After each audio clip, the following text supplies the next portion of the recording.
Hello, welcome back to the Titanium Geek, and in today's video we're going to be doing a review and what we found in our testing of the Naenka Runner Pro bone conduction headphones. Let's get into the video.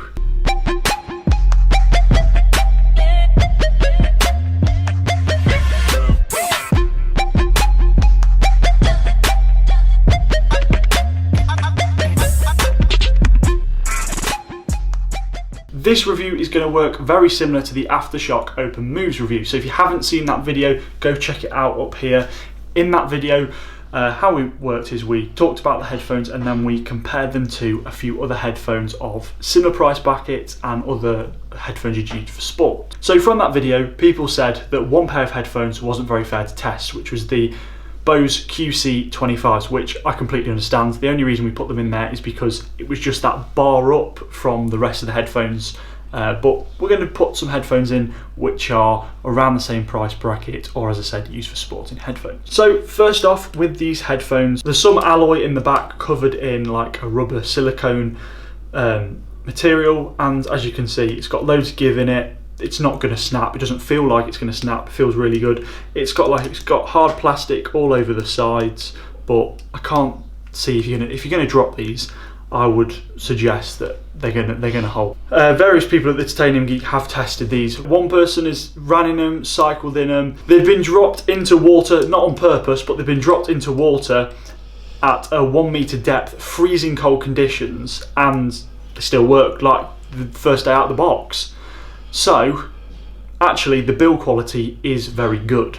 On the comparable headphones to these, the Aftershokz, which are the big ones we're going to be comparing them to today, it also has small buttons, the volume up, the volume down, the power on button, but also there is a big main button on the left side for skipping tracks, answering phone calls, so it's super easy, so you don't have to pull your phone out your pocket and faff around with your phone while you're running or cycling along. At the moment, with the temperatures we're experiencing here in the UK, the minus temperatures, when exercising most people are wearing gloves, so it becomes even harder to press these buttons and it's a bit fiddly with thick gloves. The next thing we're going to get onto is battery life. Out of the box, they claim to have 8 hours, and that's combined with listening to music and phone calls. But in our testing, not even answering phone calls, we're only managing to just get 3 hours out of these. So it would be great to see them be able to have the full 8 hours, because then they'll be really competitive to other headphones. Not too much of a problem, because not many sporting activities at the moment, especially within lockdown rules, are you out for 3 hours. So you've just got to charge them. As soon as you get back, put them on charge and then be ready to go straight away. But if they did 8 hours like they claim to do, then you wouldn't have to worry about charging them as much. Speaking of charging, here is the charger. So it's a USB type A. Would be nice to be a USB type C, but always carry an adapter around. And then here is a magnetic connector. If you've ever had a MacBook, one of the earlier ones before the USB-C, or if you've had a Garmin, for example, works over the same it's the same sort of principle. It's a magnetic connector that connects on, and there you are, you're charging. Then if anything happens, say for example a pet walks past, a child walks past and pulls the cable, they're not going to pull the headphones and send them flying across the room. So I do like this charger. Big fan of it, just wish it had a USB-C on the end. Bone conduction headphones. Why would you buy bone conduction headphones in the first place? Well, the key really is in the name, the Naenka Runner Pro. Here in the UK, the only headphones that you're actually allowed to use in a running race are bone conduction headphones. Why is this? It's because you put them on your head and your ears aren't blocked, you can still hear everything around you, and also they're good for people who are hard of hearing because it doesn't actually go in your ears. It's in the name, it's bone conductive. When using these for listening to audio, say for example podcasts or the type of music where you haven't got a big range of frequencies in the song, they're brilliant. But the problems we found is when you have quite a bassy song. When you have quite a bassy song, you turn the volume up, but you don't seem to get that bass. The bass doesn't seem to come with it. It seems to be kind of like hidden away. So if you're not listening to bassy music and you like to listen to podcasts or songs with not a big frequency range, then these are going to be brilliant for you. So I know this contradicts what we've just kind of said, but say for example, you're training on your indoor trainer on RGT or Zwift or any other platform, and you've got your trainer going, you've got a fan going, both of those are fairly loud. These, you sometimes struggle to hear the music over the top, and the same when running. Say for example, you're running alongside a main road and you've got cars going whoosh, whoosh, whoosh, whoosh, whoosh, past you, then it's hard to hear the music sometimes. So it'd be good if they were just a little bit louder and they had a little bit more of a frequency range, because personally I'm not the massive fan of bone conduction, and it's the same across all of them. Aftershokz are the same, it's not just these. Aftershokz are the same in the fact they haven't got as good bass, but it would be good if you could just get a little bit more bass from these.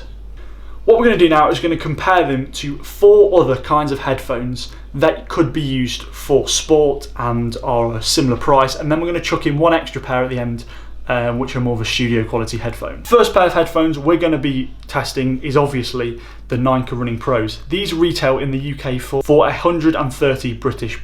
Next we're going to be testing are the first generation Apple Airpods. These retail in the UK for around £150, but sometimes Apple are running deals, like for example this pair were free with an iPad. Then these are I would say the default style headphone that lots of people use for sporting because they're free. I say free like that because they come with an iPhone, but they're hidden in the cost, and if you want to buy these yourself, they're about £29 British.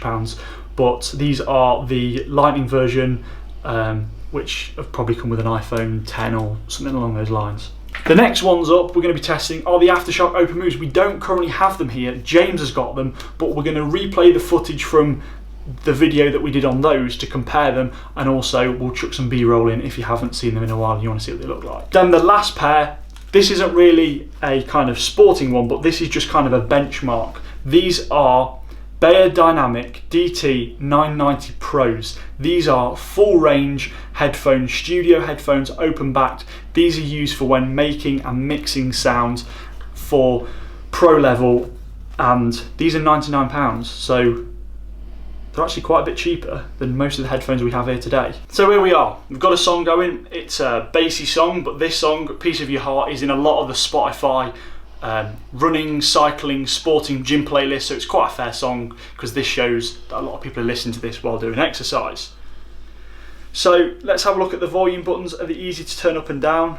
They are certainly loud, and I am struggling to start to hear things around me, and I actually think a correct volume for these is about halfway to 3/4. Anything after that, it starts to kind of vibrate your head and get these weird itchy ear feels.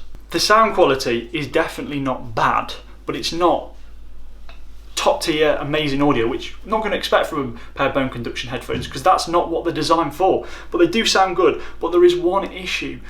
I don't know if it's the headphones, don't know if it's Apple, but if you know from having the latest Apple updates on your phones, is they've now got a feature where it recommends to you if your music's too loud or too quiet, and then it gives you a report at the end of the week on how loud your headphones are and if it's good for your hearing. The problem is if you're listening to podcasts, to really be able to hear them, you've got to have the headphones at full blast, the iPhone at full blast, then the iPhone triggers a warning and says, you listen to something that's too loud, we're going to turn it down to protect your hearing. So either it's an Apple issue or it's these. Can't confirm either way, but they're definitely not talking to each other on that front.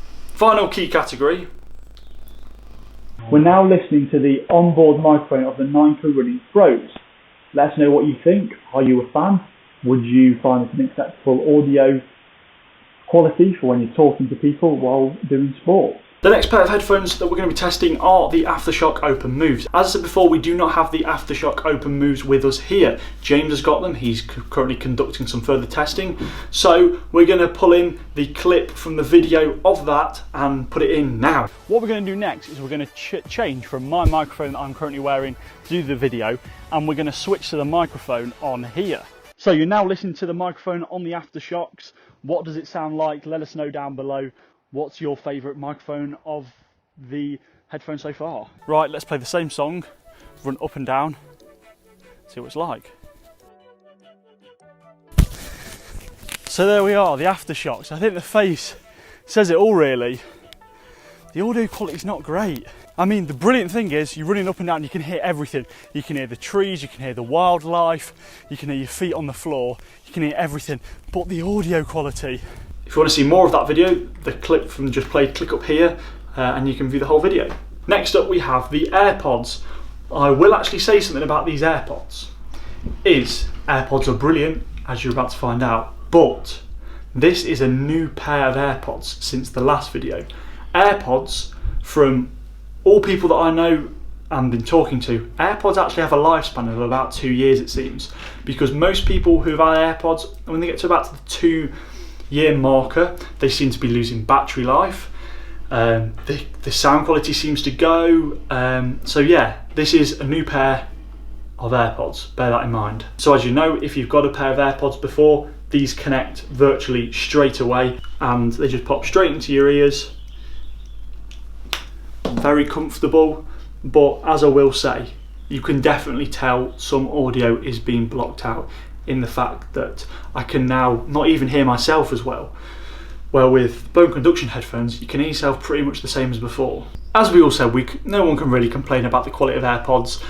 Everyone's got a pair and they sound brilliant. The only issue is, I was only got the audio there just over halfway. I could not hear anything around me. From a safety point of view, and what we're talking about here, which is bone conduction headphones, they are definitely not the safest of headphones when it comes to running. I'm now speaking on the Apple Airpods. What do you think? Does it sound good? Remember, these are £150, the Naenkas are £130, and the Aftershock Open Moves are £80. So what do you think? Please pop it down below. We'd love to hear your thoughts. Next up, we've got the Apple Airpods. As I say, these are kind of this style of headphone anyway, kind of the default headphones that everyone uses when they're running. First off, you didn't see it on camera, but I probably spent about 10 minutes untangling them, which with your Naenkas, you don't got to worry about any cables other than the charging one, but it's nice and short, can't see that getting tangled in a hurry. So I feel like I've gone back in time with plugging a cable into my phone, but here we are, let's see what they sound like. You forget really how good these are. Like, I'd probably argue and say these are actually better than the Apple AirPods, but they're really good. Can't really complain. Let's see what the voice sounds like. So here we are. This is what the audio sounds like on the Apple earbuds. What do you think? Let us know down below. In the last video we did, everyone in the comments was saying these were by far the best audio quality, but that's probably just because it's a hardwired connection rather than Bluetooth. Also, I think a lot of people are probably with me on this, and also us at the Titanium Geek. If you're a runner and you prefer wired headphones, or you can only afford wired headphones, we do not have a problem with that. But we do have a problem with people who run with the cable literally everywhere. If you've got them, put them up your shirt, put them in your ears. It looks a lot cleaner and it looks nicer. It doesn't look good running along, cable going everywhere. You don't know what could happen. Pigeon could fly past, take the cable with you. These here, I'm just chucking them in to talk to you about headphone. When I was talking about frequency range in the last pair of headphones, some people might not know that means. The standard human hearing is 20 Hertz to 20 kilohertz. Not all headphones are rated to that, and it's absolutely fine because not everyone needs to hear that. These are Beyerdynamic Dt 990 Pros. These are brilliant. These are studio quality headphones. You can literally wear them all day. I do at the moment for Zoom and Teams calls. It's a bit overkill, but these are brilliant. But they've got a headphone jack, and literally nothing uses a headphone jack nowadays. But when I was talking about full frequency range, that's what picks up, that's what humans can hear. But headphones like these can hear all frequencies that humans can. That's the compromise you make when doing sports. Like, for example, you can't really take those out for the run or take them into the gym. One, they look naff for sporting, and two, they're going to get all sweaty and horrible, where these headphones here, even the Naenkas, we've discovered you can drop them in freezing cold water and they're absolutely fine. So you could, if they got really sweaty, you can bring them back and give them a quick rinse under the sink and get any sweat off them. Also, the Naenkas are safe for swimming. We haven't done any testing because none of us here at the Titanium Geek, other than James, are really big swimmers. And also, as you know, with UK lockdowns, unless you've got a pool in your back garden, you can't really go swimming unless you go in open water, which is far too cold to do that at the moment. In summary, these are great headphones. You can't really complain. As we've said at the start of the video, there are some constructive criticism we'd like to see change. For example, the battery life, the buttons, but overall they're great headphones. But you've got to ask yourself, are they worth 130? So these are £130. Make your decision. Would you pay £130 for these? An extra feature of these though is you can store music on board. You might be thinking, why would you want to do that? I've always got my phone with me, I've always got my Apple Watch with me, or another smartwatch that carries music. But this is where you've got to think, swimming. It's not very practical to shove your phone in your pocket with your headphones and go swimming. One, phones are rated to be waterproof, but as a lot of people know, they don't end up being waterproof. So these, you could load your music on, go for a swim in the pool, not worry about your phone, leave it in the changing rooms, you don't have to have it on the side of the pool where you're going to lose Bluetooth range. So these, make your mind up. Would you pay £130? Please let us know down below. We'd love to hear your thoughts. And also, do you have a pair? If you have a pair, let us know your thoughts down below. Thanks for watching today's video. If you want to see more, please subscribe. And remember, we are doing stereo podcasts now over on the Stereo app. And the next podcast was recorded this morning as a recording. It's currently Saturday, but will be uploaded to YouTube on Tuesday morning at 9 AM. If you can't wait until Tuesday morning, click the link down below and you can listen to it early. Thanks for watching.